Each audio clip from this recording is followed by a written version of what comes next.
Thus the heavens and the earth and all the host of them were finished. And on the seventh day God ended his work which he had done, and he rested on the seventh day from all his work which he had done.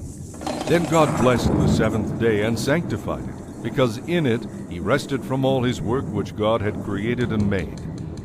This is the history of the heavens and the earth when they were created, in the day that the Lord made the earth and the heavens, before any plant of the field was in the earth, and before any herb of the field had grown.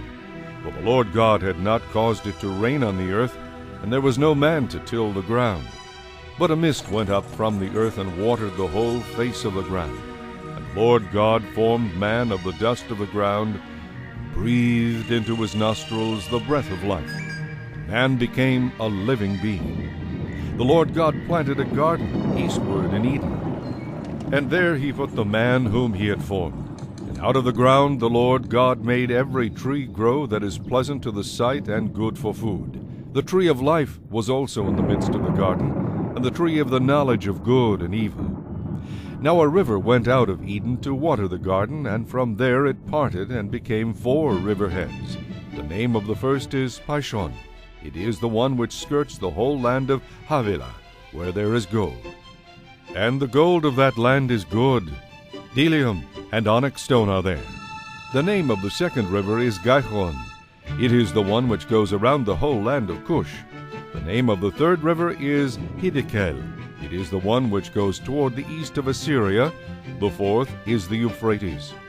Then the Lord God took the man and put him in the Garden of Eden to tend and keep it. And the Lord God commanded the man, saying, Of every tree of the garden you may freely eat, but of the tree of the knowledge of good and evil you shall not eat, for in the day that you eat of it you shall surely die. And the Lord God said, It is not good that man should be alone. I will make a helper comparable to him. Out of the ground the Lord God formed every beast of the field, and every bird of the air, and brought them to Adam to see what he would call them. And whatever Adam called each living creature, that was its name. So Adam gave names to all cattle, to the birds of the air, and to every beast of the field. But for Adam there was not found a helper comparable to him. And the Lord God caused a deep sleep to fall on Adam, and he slept. And he took one of his ribs, and closed up the flesh in its place.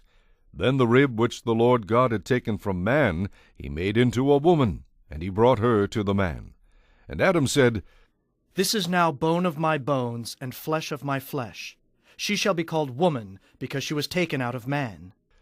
Therefore a man shall leave his father and mother, and be joined to his wife, and they shall become one flesh. And they were both naked, the man and his wife, and were not ashamed. Chapter